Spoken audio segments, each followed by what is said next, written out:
Very good evening, children. So today we are going to be back with the topmost important and highly asked questions regarding the basicity trends as well as the acidity trends. So let's start. The moment we say basicity, what comes into our mind is that whether it could have lone pair of electron which is ready for the donation, or it may have negative charge on it, negative formal charge on it, which is also ready for the donation. So let's see the most possible trends that is being asked in every JEE examination. Okay, number one. With respect to the charge, if I'm going to say, look at the compounds that is being provided here. You could see that ammonia is there. Ammonia, yes, it is having a lone pair of electron. I guess you know this, right? Nitrogen comes with 5 electron, gives 3 electrons here. So therefore, it is having a lone pair of electron here. Now, imagine ammonia is going to release an H plus. So what will it provide you? NH2 minus, isn't it? So here, what is a base and what is an acid? We know that, right? So here, you could understand that. When it is going to release an H plus, it forms NH2 minus. Again, releasing of H plus, what it would form? You could find it is going to form again a lone pair along with a minus. Am I correct? So that means you could understand 2 minus is present here. So what is the first rule? When the basicity would increase, when there is a more of negative charge on the species, then it is quite basic in nature. So you could see with the basicity order that ammonia is least basic because it doesn't have any formal charge here, followed by NH2 minus, followed by NH2 minus of the negative charge.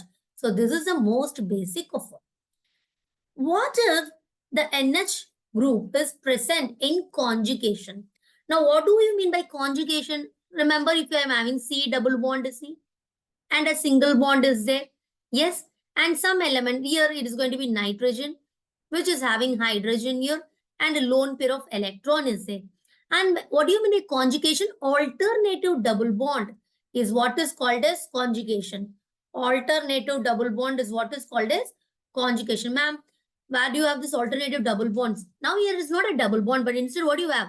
A lone pair which is in conjugation with a double bond. Yes. So here you could see the shift can happen like this. Correct or not?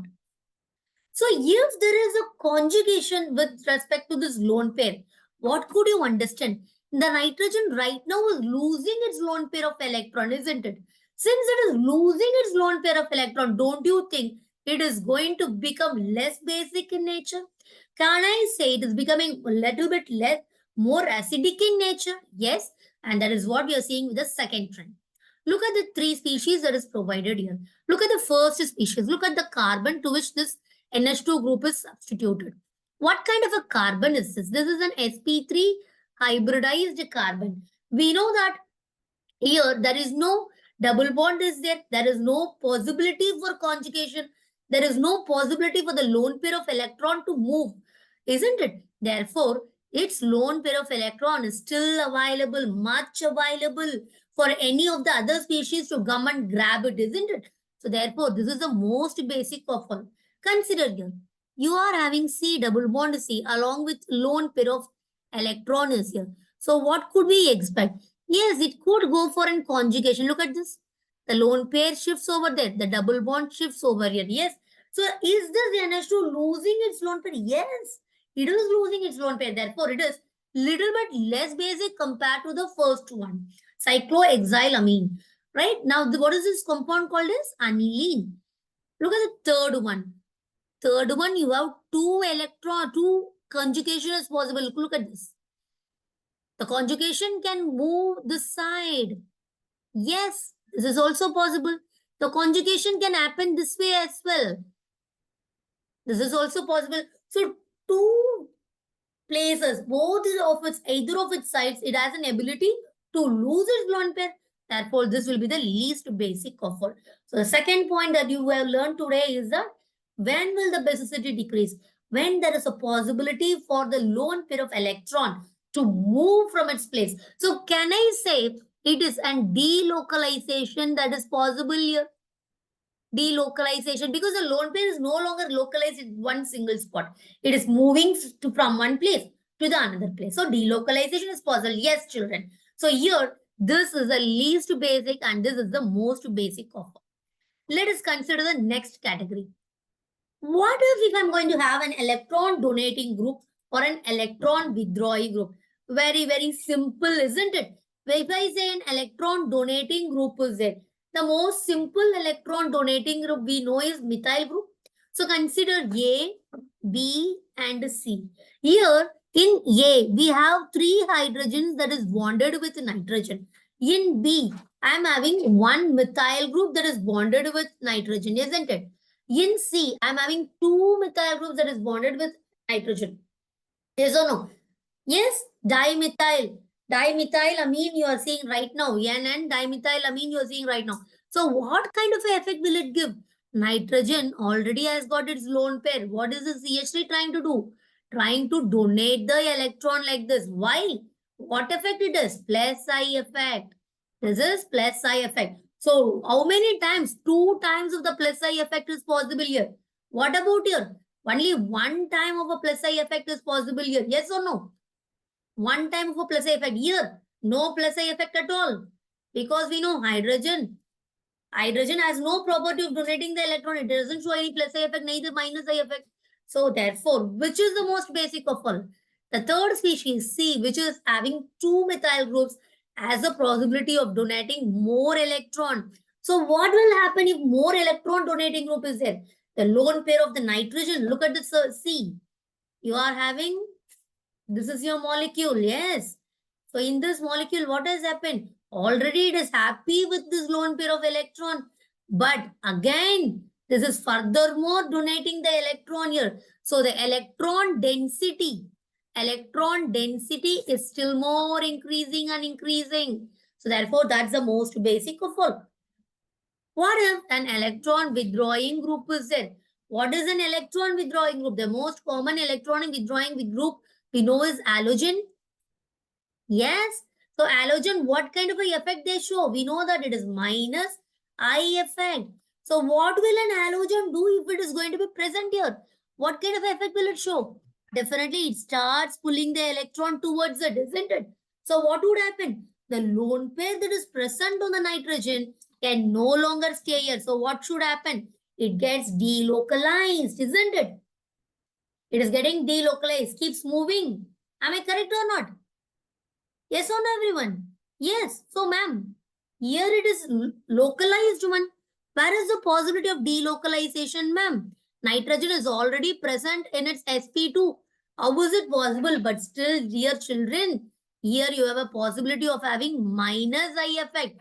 Means what? The electron is just drawn towards in this way. The electrons are just drawn towards in this way. Can you see this? Like this, it is getting drawn. And we know that minus I effect or plus I effect or distance dependent.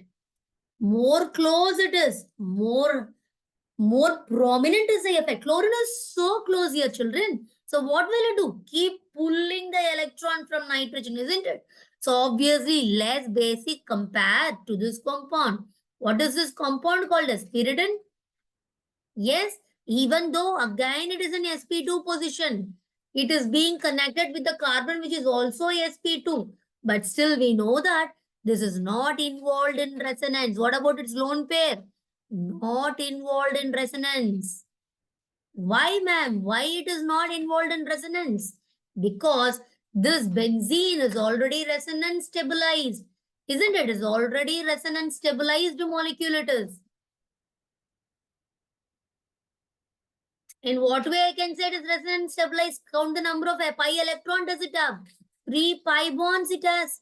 So how many pi electrons? 6 pi electron, madam. So therefore it is 4n plus 2 pi electron rule it is obeying. Huckel's rule. It is flat. Yes, it is planar. sp2 hybridized it is. It is planar. It is having conjugated double bond. So therefore, yes, it is resonance stabilized. Therefore, this would be more basic compared to this compound. Understood? We know that pyridine is not naturally a strong base. It itself is a weak base. But when I compare it with 1-chloropyridine. Pyridine is more basic. Let us go to the next one. Let us consider the next one. Hybridization. What about hybridization? What kind of a effect will hybridization show? Comparing the hybridization sp2 and sp3. What do we know? Look at the percentage of S characteristics here. Look at the percentage of S characteristics here. How much is that? How many total orbitals you have? 2 orbitals. Out of 2 orbitals, 1 is S orbital. Therefore, how much percentage? 50%. Look at the second one. How many orbitals? 3 orbitals. How much is S? 1. So it is 33.3%. What about this? 4 orbitals are there. How many S? 1 orbital. 25%. So therefore, what can we understand? As I am going in this way, I could understand yes characteristics is decreasing. Yes or no? Yes characteristics is decreasing. Therefore, if you have S hybridization, S participation in the hybrid orbital too high, then they are going to be very acidic. How is that possible? How can we say that? Why? Yes attributes. Why S attributes to acidity? Why does it attribute to acidity, children? Because if I have a nucleus and these are my orbitals, the orbital that is very close to the nucleus, the positive charge is S, followed by P, followed by D, followed by F, isn't it? So therefore, S is quite near to the nucleus. Is it easy for you to remove the electron from this? Yes, definitely no. S orbital will not allow this, will not allow electron donation easily, isn't it? So therefore, whenever you are having more of the S characters, it is going to be least basic in nature. In other words, can I say it is very acidic in nature? Of course. So let us compare these things. What hybridization carbon is right now? How many bonds it has made? 1 and 2. Remember, children, whenever you're counting for the hybridization, count only the sigma bonds. Lateral overlapping pi bonds are not taken into consideration for your hybridization. So how many bonds this carbon has made right now? 1, 2. Therefore, it is sp hybridized. Along with who is there? Who is there? Benzene is there, isn't it? Benzene is there. Benzonitrile. The compound that you're seeing is benzonitrile. So this is quite electron withdrawing. Isn't it? It's already electron withdrawing. It is showing minus I effect.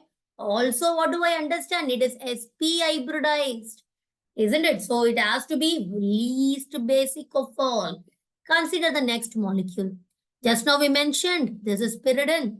In pyridine, even though nitrogen is not involved in the resonance, still what is the hybridization? sp2 hybridization. So here the S characteristics is little bit less. Can I say that? S characteristic is little bit less here. Yes or no, children? In this way, look at this one. Nitrogen has lone pair of electron, but what kind of an hybridization? sp3 hybridization. So here, the S characteristic has become very less. So once the S characteristic is going down, can't you say it will be the most basic of all? Can't I say this will be the highest acidity, highly acidic of all? Can't we say that? Understood. So the third category that you're learning right now was regarding the hybridization. Even though the lone pair of electron in pyridine is not involving in the resonance, still it is an sp2 hybridization. You can understand it is a bit more acidic compared to the third compound, isn't it? The next category. What if about my neighboring group? What kind of an effect will a neighboring group play with respect to the acidity and the basicity? Again, I have this amine group here with a very beautiful set of lone pair it is having. What kind of a group are you having here? Carbonyl. Carbonyl group is an electron withdrawing group. Therefore, what would happen? Because of its minus I effect, isn't it, children? Because of its minus I effect, what it will do? It will start pulling the electron towards like this. NH2 is there. C double bond O is here. So what it will do? Keeps pulling the electron to make this. Can I say that? Yes, of course. So therefore, what happens is becoming less basic.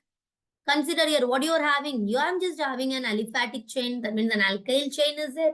We know alkyl is not electron withdrawing. They are actually electron donating groups. Plus I effect they will show. Am I correct? So therefore, what would you understand, children? What would you understand? You could understand because of the plus I effect. And the electron on the nitrogen is also not involved in the resonance. Can you see this? Here, is it involving in the resonance or not, children? Yes. NH2 has lost its lone pair. Yes or no? So therefore, it will be less basic. But what about here? There is no need for the lone pair of electron and the nitrogen to move away from its place. It's localized. Also, because of plus I effect, it is becoming more basic compared to the previous one. What is the name of this? What is the name of this compound, children? Ethanamide. Correct? It is an amide that you're seeing right now. What if it is going to be a pi donor? The initial one, pi acceptor or a pi donor. So yes, carbonyl is a pi acceptor, isn't it? Yes or no, children? Look at this next category. What you're having here is what is this? Imidine, right? It is an imidine. What you're seeing is imidine here. So I'm just comparing which is more basic here. Yes, which would be more basic here. Look at the compounds that is provided here. Very nice example. Again, ma'am, it is sp2 hybridized. Ma'am, here also it is sp2 hybridized. Here also 1 CH3. Here also 1 CH3. Here also 1 CH3. Here also 1 CH3. But where is the difference? Here is the difference. You are having a methyl group and you are having an NH2 group, children. Yes, madam, you just mentioned that if NH2 is involved in, if NH2 is able to do a shift like this, didn't you say its lone pair of electron is decreasing? Yes, I did. But what happens to this? What happens to this, children? This is going to increase its negative charge, isn't it? Due to its increase in the negative charge. Yes, increase in the negative charge. And also you are having two nitrogen, two aminic kind of groups you are having. It will be more basic. Here I am having only CH3 group, only plus I effect, nothing else is possible. It will not increase the electron density on this nitrogen like this molecule, isn't it? This molecule is able to do the delocalization. It increased the pi electron density, but this methyl is just showing to show plus I effect only. Therefore, it will be less basic compared to the lateral compound. Understood? Next one. What if with respect to a positive charge? What if with respect to positive charge? So what is the cardio effect that you have to remember, children? With respect to its charge, with respect to the atom, with respect to the resonance, dipole, inductive effect. Okay, we are going to learn it, everything now. Okay, orbitals, you're going to see the cardio mnemonic that you have to remember. Charges. When I say the negative charge is going to increase, negative charge is directly proportional to basicity. So does it indirectly tell you the positive charge is directly proportional to acidity? Yes or not, children? So look at over here. What you're having right now is an hydronium ion. If this hydronium ion, what is this? Come on, oxygen is an electronegative element, but it is having a positive charge on it. Most acidic, isn't it? But if it is going to release an H plus, what you see is an water molecule with neutral molecule it is, isn't it? So it is a most stable conjugate base it is happening. Yes. So which will be most acidic? The one which will be forming most stable conjugate base, yes, will be most acidic. I repeat once again, which will be most acidic? The one which is going to form most stable conjugate base will be most acidic. Let us take one example, children. Next, I'm going to have cyclopentadiene. Will it be the most acidic compound? How to know that? We know that we are having two pi bonds here. So this part, which is close vicinity with your double bond is quite acidic here. So if I am going to release, it is having two hydrogens here, am I correct?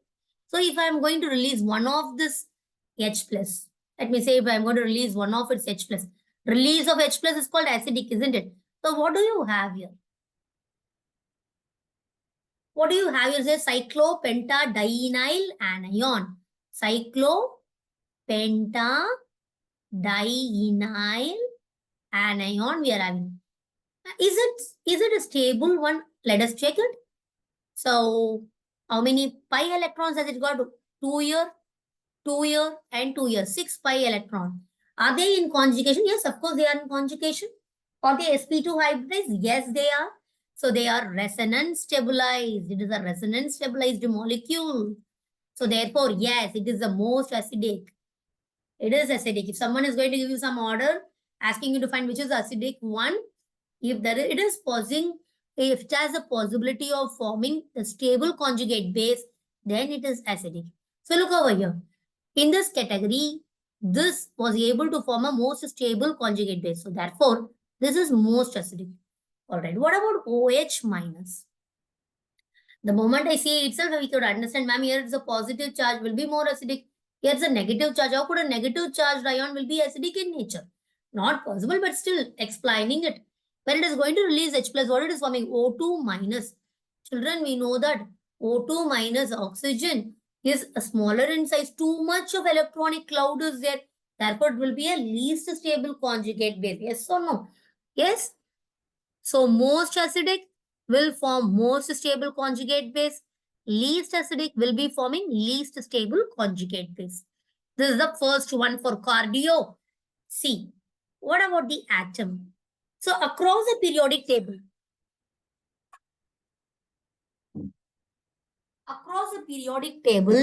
as I am going along the period, ATP, along the period, what do I know?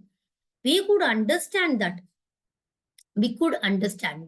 the electronegativity value is increasing. What is the symbol? Chi value. Pauling's value, right? Chi value is increasing. So therefore, as I'm moving with respect to carbon, fourth group, fifth group, sixth group, and the seventh group, what could you see, children? You could understand that electronegativity is increasing. So once their electronegativity is increasing, what could you understand? Their thirst for the electron is increasing. Can I say that? So if HF is going to release an H plus ion, what it will form? It will form F minus, isn't it? We know that F minus fluorine loves to become F minus. We know that, right? It is a very strong oxidizing agent. Why? It loves to get reduced. Why? Because once it becomes F minus, its electronic configuration will become equal to neon, isn't it? So therefore, since it is forming the stable conjugate base, is this a stable conjugate base? Yes, therefore, among these series, HF will be the strongest acid. Clear? Okay, fine. So if I'm going to talk with respect to its group, ma'am, you're talking about the seventh group, fluorine, chlorine, bromine, and iodine is there. So you said fluorine is most acidic. What about the fluorine characteristics in its group? In its group, what do I understand is that I'm talking about HF, HCl, HBr, and HA. It is H. How is H? Iodine. Iodine is quite bigger in nature, man. This is H. This is fluorine. How is H? H is comparatively not much a bigger size, isn't it? So here, the interaction between this is very less, isn't it? So big is iodine. Iodine is quite big enough. Hydrogen is very small. Not much of interaction is happening. So iodine can immediately, easily relieve from this place to form I minus and H plus. But here, this hydrogen bonding that is happening between H and F is quite stronger. Stronger bonding it has got. So it will not be able to release it easily. Clear, children? Not possible to do it. That is the reason why HI is the strongest acid compared to HF. You can see the pKa value, it's very less, -10 it is. So we know pKa is inversely proportional to acidity. So least is the pKa, most is the acidity. Going for the next trend. for resonance. Now, what do you understand by this word resonance? Resonance means it is a movement of electron with respect to the pi bond shift. This is what is called as resonance. Am I correct? So look at this first compound. Here it doesn't have any pi bonds at all. So the lone pair is just existing in its place. But here, there is a possibility for this electron shift. Look at this 1 and 2. The shift is there. Resonance is happening. We know phenol. Phenol. What will phenol do, children? Phenol is having lone pair of electron. Phenol involves in minus ion plus R effect. We will be discussing about this minus ion plus R effect in our next video. Okay. So here, this shift is happening here. Since this shift is happening here, what could you understand, children? You could understand oxygen is getting a plus charge here. You know it is not resonance stabilized. So what should this oxygen do, children? It should definitely take over its electron again. So what is happening? It allows to release this H as H plus so that it is regaining its strength. Can you understand this, children? Everyone, yes or no? That is the reason why you say phenoxide ion is quite stable enough. Okay, that is the reason why you say phenoxide ion is quite stable enough. Okay, so therefore, so you could understand from here, since phenol is electron, lone pair of electron on the oxygen is involved in resonance, it is able to release the H plus so faster enough, so it is more acidic. Clear? So if you consider O minus, is it the conjugate? Is it stable conjugate base? Yes, of course. Oxygen with negative charge loves it. It's the electronegative element. It loves it, right? So therefore, it is, of course, more acidic compared to this previous molecule. What about the dipole induction effect? If I'm having electron withdrawing groups, which is stabilizing the adjacent lone pairs, it results in the increasing acidity. Just now we saw it, right? NH2 I had in the presence of carbonyl. So this is an electron withdrawing group. So yes, there is a shift of electrons. So we could understand that this has become plus and this is W minus. You have got N has become positive. So therefore, its acidity has increased. The last one, the orbital. The greater the S character of the orbital, the closer the lone pair of the conjugate base will be positive to the charged nucleus. Therefore, it increases ability. Just now we saw, right? sp3 is most basic, followed by sp2, followed by sp. So let us check our understanding with what we have learned till now. Predict which of the molecule is most acidic. So as I'm going down the group, what do you expect? The size is going to increase. As the size is increasing, what do you expect? Their interaction is going to decrease. Therefore, H2TE will be most acidic compared to water. Clear? Which of this molecule is more acidic and why? Again, oxygen is more electronegative. Sulfur is less electronegative. Yes or no? Therefore, what do you expect? OH will not like to leave hydrogen. It just keeps pulling it towards. But sulfur is not like that. It is less electronegative. It is happy to release the hydrogen as H+. Also, down the group, the atomic size increases. So the interaction between sulfur and nitrogen is less. Therefore, it will be ready enough to release the hydrogen. Yes, children. So with this video, we have learned so many important facts regarding the acidity and the basicity. Yes? Yes or no? So let us look at the few more examples before we complete it. So compare their acidic order. So here I am having fluorine. One fluorine is there. So what you can see is it is an alpha haloacid they are. Alpha haloacid. This is alpha carbon. It is having acid as well as halogen. Look at this. Two fluorine is there. We know fluorine is more electronegative than chlorine and bromine and iodine. Correct? So therefore, fourth will be the most acidic already provided, followed by second. Why? Because fluorine is more acidic than chlorine, electronegative than chlorine. So followed by 2, followed by 3. What is in third position? Chlorine I have. So 3 I have. Ma'am, what if And the last one is bromine. There is no doubt. Ma'am, what if the molecule is like this? The first molecule, Cl, CH2, CH2, COH. If it is like this, oh, what do I expect? I told you that inductive effect is distance dependent. Consider your third molecule, CH3, CHCl, COOH. Here, the halogen is right away in the alpha carbon, but here, this is alpha, this is beta. Therefore, the acidic strength of this will be definitely less than this previous one because the chlorine's minus I effect is little bit less pronounced compared to this previous one. Clear, children? Thank you. With this video, we'll wind up the session. In the next classes, we will be seeing regarding much more complex examples and questionnaires from JEE. Thank you.